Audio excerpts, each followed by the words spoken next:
जो वेजिटेरियंस है उनके लिए प्रोटीन का सोर्स क्या है? One of the major sources milk का मिल्क प्रोडक्ट। नहीं sir, protein is actually not the thing. We need amino acids, essential amino acids चाहिए। अगर आप रिसर्च करेंगे तो आप देखेंगे कि आधे तो हमारे अंदर ही बन जाते हैं और बाकी जो हमारा चना राजमा छोले वगैरह हम खाते हैं, दाल चावल, मतलब इंडियन फूड इतना सरल और अच्छा है जिसमें हमें सारा पोषण मिल जाता है।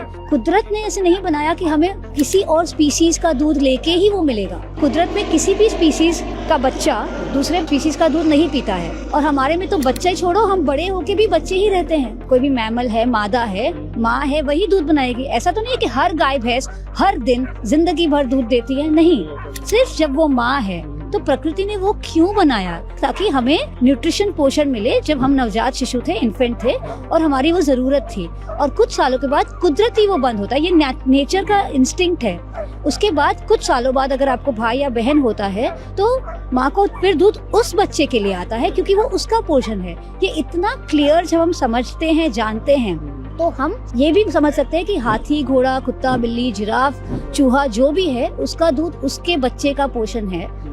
हम ह्यूमंस होते हुए, इतने इंटेलिजेंट होते हुए, उनको जिंदगी भर हमने कैद करके रखा है एक ही मीटर की चेन या रस्सी से बांध के उन्हीं के मल मूत्र में, और हम उनको गौ माता बोलते हैं। किसी की माता को हम ये नहीं कर सकते तो हम गौ माता को कैसे कर सकते हैं ये? और उसके बाद जब उसको बछड़ा या बछड़ी होती है तो बछड़ा होता है तो क्या होता है?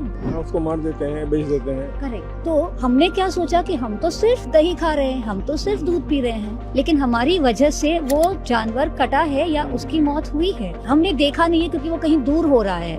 वो रोते हैं, चिल्लाते हैं, बिलबिलाते हैं, हमें सुनाई नहीं दे रहा है। और कभी कभी जब सुनते हैं तो भाषा समझ में नहीं आती है, तो हमें लगता है कि इट्स ओके, ये नेचुरल, नॉर्मलाइज हो गया है। We have become immune to these cruelties which we are causing over centuries.